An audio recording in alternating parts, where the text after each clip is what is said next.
Hello, I am Anon Amos, and welcome to Reading This Shit.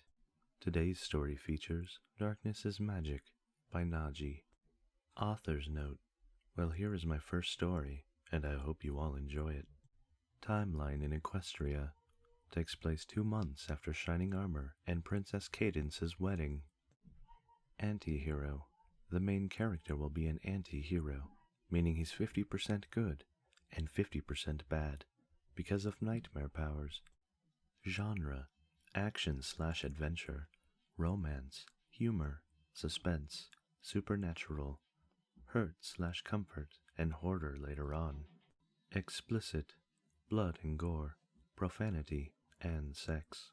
Story type: human in Equestria, self-insert. He will stay human and will not transform into a pony or alicorn. Pairing: human will be paired with an OC alicorn. Non-brony. Najee is not a brony and has no knowledge of Equestria and the ponies. Quick note: Najee is 90% black and 10% Filipino, and he has brown skin and black hair in a faded haircut. Now, enjoy my badass story. XD.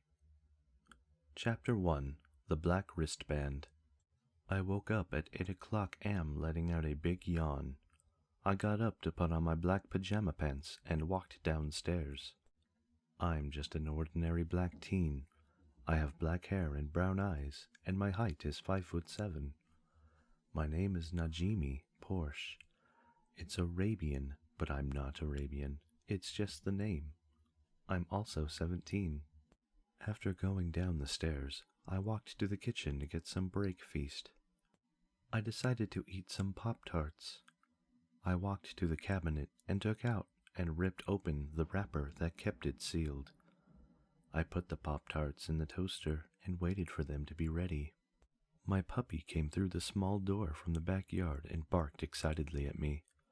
He is a Maltese with shaggy white fur, and he is the size of a football. He has hazel eyes, and he wears a green shirt that I and my family bought for him from PetSmart. We named him Bogey because my parents really loves golf. I picked him up. "What's up, Bogey? How'd you sleep?" I asked him. He stared at me with crust in his eyes. "Yep, looks like you slept well," I said to him.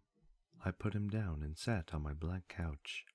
I had a big screen TV and an Xbox 360 with only 4 games, because I just bought the 360 not too long ago. The 4 games I have are Left 4 Dead, Dead Rising, and Dead Space 1 and 2. The kids at my school talk about how great Black Ops and Modern Warfare 2 are, but I'm not really a fan of military games. I've been thinking about getting Skyrim. I heard the toaster dinged, and I stood up and walked over to it. I picked up the warm Pop-Tarts and put them on a plate. I grabbed a cup from the cabinet and opened up my refrigerator and grabbed the orange juice and poured it into my cup and put the orange juice back into the refrigerator. I grabbed my cup and plate and sat at my table, and I began eating and drinking my food while Bogey was lying on the couch. My parents were gone for their honeymoon, and they trusted me to look after the house since I'm old enough. I was on summer vacation, so I was happy I had no school for a while. After I ate my food, I put the cup and plate into the kitchen sink and turned on my TV and my Xbox 360. I pondered on what game I should play. After pondering for a few seconds, I decided to play my most favorite game, Dead Space 2. I completed Dead Space 1 and 2, but I still haven't played Dead Space Extraction and Dead Space Severed. I took the disc out and put it in and sat on the couch with Bogey. The game came on and I loaded my last save point. I couldn't do Impossible mode because it was hard as fuck, so I chose Zealot mode. Isaac is the most badass alien fighter I ever seen, right next to Master Chief. Sure, Master Chief may be a super soldier, but Isaac is just an ordinary guy that got thrusted into trying to save his girlfriend and stopping the necromorph pestilence. That's what makes him so awesome. I held the 360 controller to make Isaac run from those damn slashers. I selected the line gun and shot the disc made out of plasma at them and cut their legs and arms off. Fuck yeah! Take that, you ugly sons of bitches! I said as the slashers made dying sounds. I was wearing the advanced suit that reduced my stasis recharge by 50%. I'm really glad they didn't bring in the Twitchers from the first game. They are fast as hell and a bitch to kill. I was at Chapter 14 in the game, in the Earth Gov sector, trying to destroy the marker that causes dementia and schizophrenia to anyone who touches or even looks at the marker. The lepers were the most annoying as hell necromorphs in the game. They used to be humans, but below their waist, where legs used to be, transformed into a stinger, and their mouths split open to their sides, and they have powerful tusk-like teeth coming up and down from their mouth. Since they don't have any legs, they crawl only using their forearms, and they attack you with their stinger like a scorpion. One of the lepers jumped at Isaac, but before he could reach him, I had him use his stasis on the bastard. The stasis module is a special device that slows down fast objects or enemies. It is very useful for escaping or crowd control. I selected the pulse rifle and unleashed a volley of bullets on the leper as he was slowed down by the stasis. The bullets ripped through his body. I shot off his forearms, head, and tail. I stopped firing and the stasis wore off and it crumbled into a heap on the ground. Blood was flowing out of its neck and arms. It was nothing but a big pile of flesh on the ground. A slasher came running to me after I killed it. The slashers used to be humans, but they grew extra arms on their back with sights on them. Their face was twisted and disfigured by the necromorph virus. The necromorphs are way stronger than the zombies in Left 4 Dead, because you can kill a zombie by shooting it in the head, but a necromorph, you can shoot off its head and legs, and the damn thing will still be coming towards you. I aimed my pulse rifle at it and sprayed it with bullets. The slasher fell to the ground with blood squirting out of its body. I heard yelling and screeching. Oh shit, not those little fuckers! I said with dismay. The yelling got closer and the pack found me. The pack is 5 to 8-year-old kids who got infected by the necromorph virus. Their skin turned gray and they grew long claws with their hands, and they are bald and have lumps sticking out of their backs. Their face is horrible disfigured. They come in packs of like 12 to 14 just to kill you, hence why they are called the pack. They are really weak and will only take one shot to defeat them. I decided since I have the line gun, I would get the achievement from them.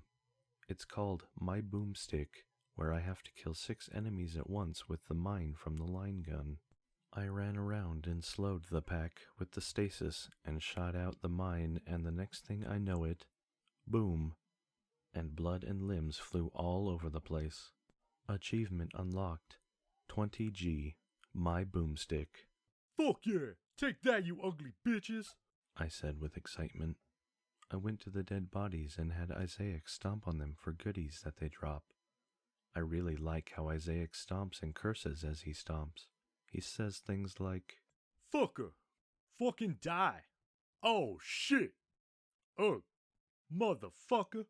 It's badass when he says those while using his iron metallic boots to smash in a necromorph's skull. I played Dead Space 2 for 30 minutes and decided to find a save point to get off of it.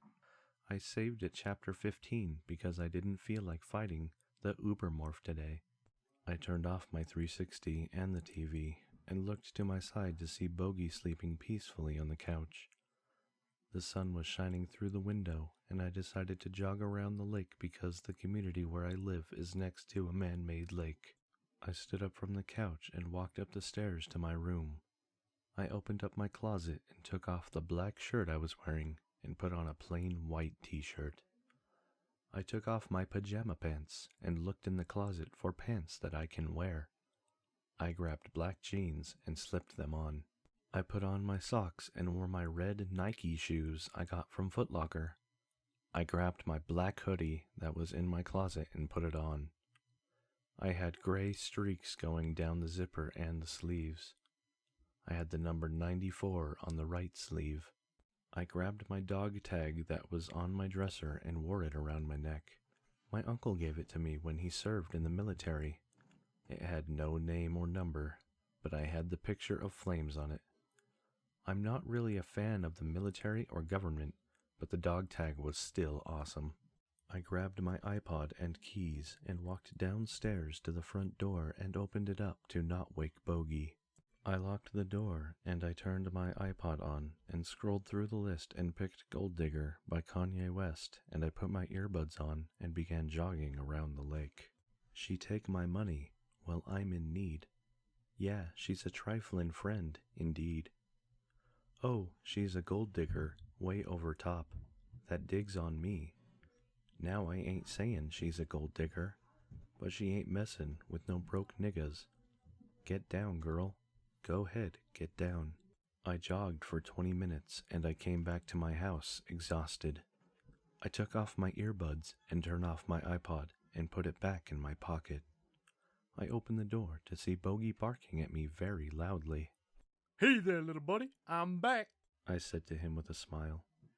All of a sudden he turned around and ran to the living room and started barking and growling. Bogey, what's wrong, boy? I asked him. I walked to the living room to see Bogey was barking and growling at a black wristband that was lying on the floor.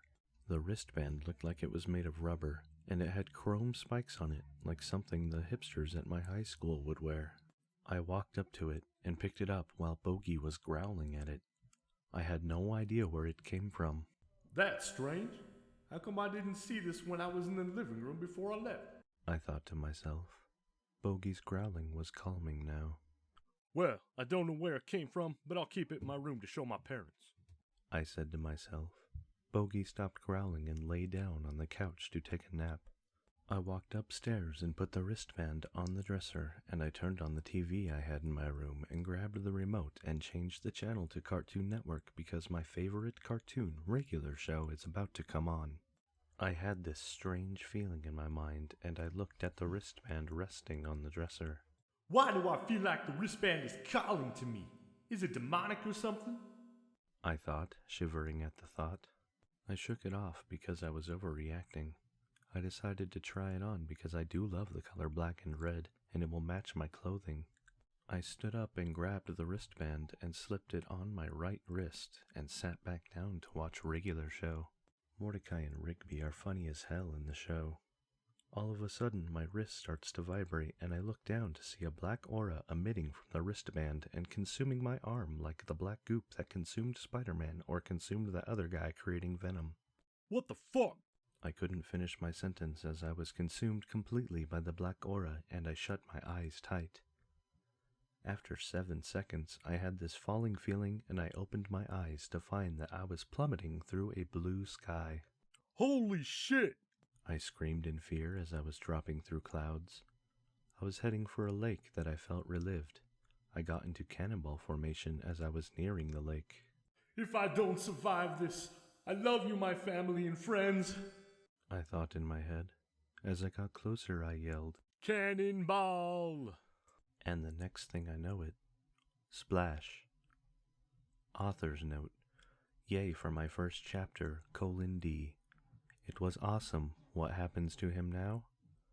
Go to the next chapter to start the journey of a lifetime, :D. Thus concludes Chapter 1 of Darkness is Magic.